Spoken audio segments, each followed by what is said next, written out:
السلام علیکم ورحمۃ اللہ وبرکاتہ۔ الحمد للہ رب العالمین والعاقبۃ للمتقین والصلاۃ والسلام علی رسولہ الکریم۔ محترم حضرات، میں نے وعدہ کیا کہ میں انشاءاللہ قرآن پر بات کروں گا۔ تو کل میں نے ایک بات کی تھی کہ قرآن مجید کا مسلمانوں کے اوپر کیا حق ہے۔ تو میں نے کہا تھا کہ بنیادی طور پر بڑی تحقیق کے بعد 5 حقوق ہیں جو مسلمانوں پر ہیں، جس میں سے 3 میں نے کل بیان کیا تھا کہ اس کی تعظیم کرنا، تلاوت کرنا۔ نمبر 2 تلاوت، سب سے پہلے ایمان لانا، تلاوت کرنا اور اس کو سمجھنے کی فکر کرنا۔ چوتھی چیز ہے کہ اس پر عمل کرنا۔ کل بھی میں نے یہ بات کہی تھی آپ سے کہ جو عمل کرنے کی بات ہے، قرآن مجید کہتا ہے کہ وَمَن لَّمْ يَحْكُم بِمَا أَنزَلَ اللَّهُ فَأُولَٰئِكَ هُمُ الْكَافِرُونَ، کہ جو اللہ کے بتائے ہوئے قانون کے مطابق فیصلے نہیں کرتے ہیں وہی تو کافر ہیں۔ بھلے آپ اپنا نام محمد احمد رکھے ہوں، عبداللہ رکھے ہوں، مولانا صاحب ہیں، فلاں صاحب ہیں، لیکن اگر قرآن کے خلاف ایک عمل ہو رہا ہے تو اللہ کی نگاہ میں یہ اوریجنل کافر ہے۔ جس کو آپ کافر کہتے ہیں ٹھیک ہے، وہ ٹیکنیکلی لحاظ سے کافر ہے، لیکن یہ اصل کافر ہے کیونکہ اس نے انکار کیا ہے۔ یہ جو عمل کرنے کی بات ہے، اس میں 4 باتیں ہیں، غور سے سنیے گا۔ سب سے پہلی چیز تو یہ ہے کہ قرآن میں ایک حکم لکھا ہوا ہے، ہم اس پر عمل نہیں کرتے ہیں، لیکن یہ جانتے ہیں کہ عمل کرنا چاہیے۔ مثال کے طور پر قرآن میں لکھا ہے نماز پڑھو۔ ایک آدمی نماز چھوڑتا ہے، اگر کبھی آپ اس سے پوچھیں کہ کیا نماز چھوڑنا جائز ہے تو یہ نہیں بولتا ہے کہ نماز چھوڑنا جائز ہے۔ یہ جو آدمی اللہ، جیسے غیبت ہے، بہت سی چیزیں، چوری ہے، شراب ہے، یہ سب قرآن میں لکھا ہوا ہے کہ یہ نہیں کرو، یہ کرو۔ ایک آدمی اس کو نہیں کرتا ہے یا اس کے اگینسٹ کرتا ہے، یہ سب سے چھوٹا گناہ ہے عمل نہ کرنے میں۔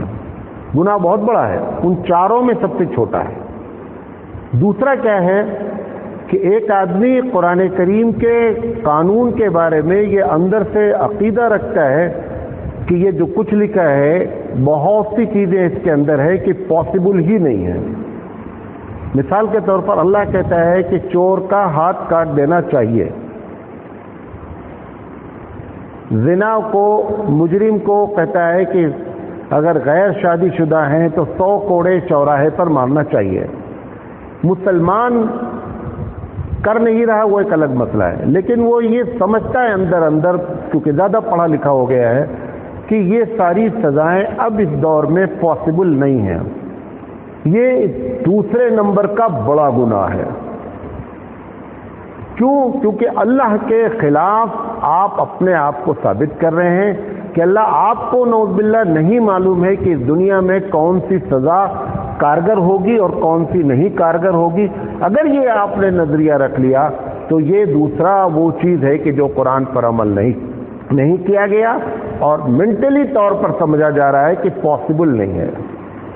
یہ بہت نماز چھوڑنے والا اس کے مقابلے میں بہت چھوٹا مجرم ہے۔ غیبت کرنے والا بہت چھوٹا مجرم ہے، کیونکہ غیبت کرنے والا، شراب پینے والا، زنا، سب جانتے ہیں کہ جو کچھ میں کر رہا ہوں غلط کر رہا ہوں، نہیں کرنا چاہیے، لیکن یہ اپنے آپ کو اسمارٹ بنتا ہے۔ اللہ کے مقابلے میں یہ بہت بڑا گناہ ہے۔ نمبر 3، عمل قرآن مجید کا ایک حکم ہے، اس کے خلاف ایک عمل کرتا ہے اور اللہ کے اس قانون کی توجیحات اور فری میں جو ہے اس کے بارے میں اپنی رائے دیتا ہے۔ مثال کے طور پر بھارت کے 99%، بہت سوچ سمجھ کر بول رہا ہوں، بھارت کے 99% لوگ اپنے والد کے مرنے کے بعد وراثت تقسیم نہیں کرتے، کیسی جیسی شریعت میں لکھی ہے۔ کہتے کیا ہیں؟ نہیں، ہم نے اس کو جہیز دے دیا ہے، ہم نے اس کو یہ کر دیا ہے، ہم نے اس کو پڑھا دیا ہے، ہم نے اس کو یہ جتنی باتیں آپ کر رہے ہیں سب اللہ کے خلاف ہے۔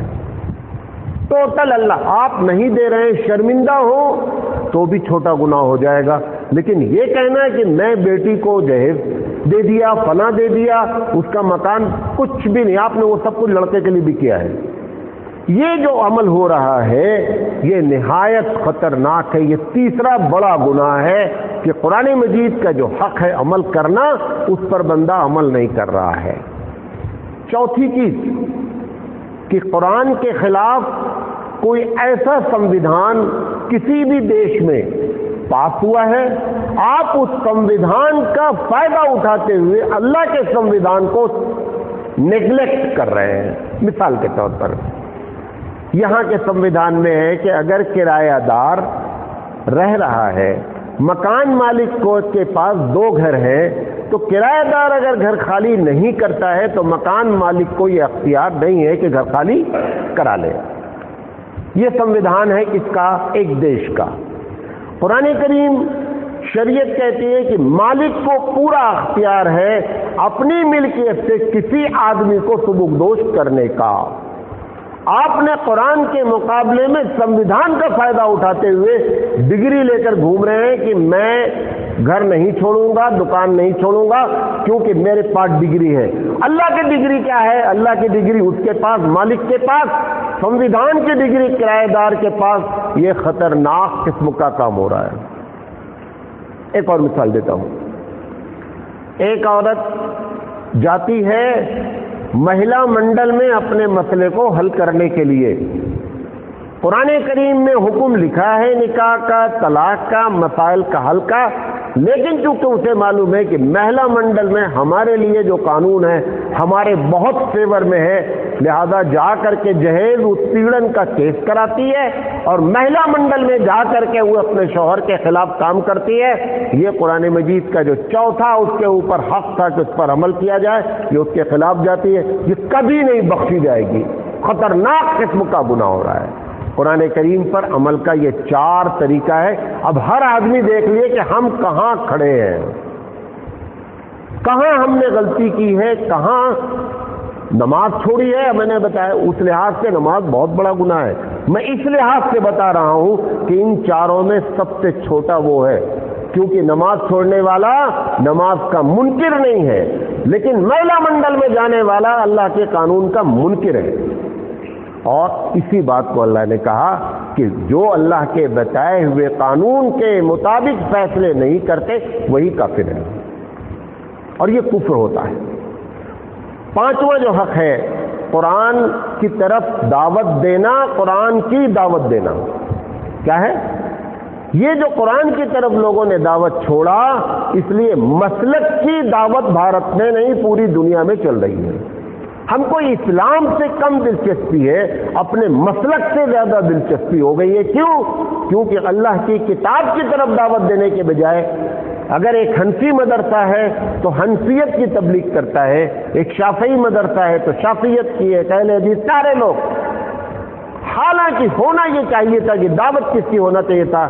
اللہ نے کہا تھا بلغ ما انزل الیک من ربک، محمد صلی اللہ علیہ وسلم تبلیغ اس چیز کی کیجیے جو میں نے تم کو نازل کیا ہے، تبلیغ اس کی ہوگی۔ یہ دعوت القرآن نہیں ہوا، اس کا نتیجہ ہے کہ مسجد میں بورڈ لگے فلاں فلاں فلاں کو آنا ناجائز ہے۔ کیوں؟ کیونکہ دعوت مسلک کی ہو رہی ہے، اسلام کی نہیں ہو رہی ہے۔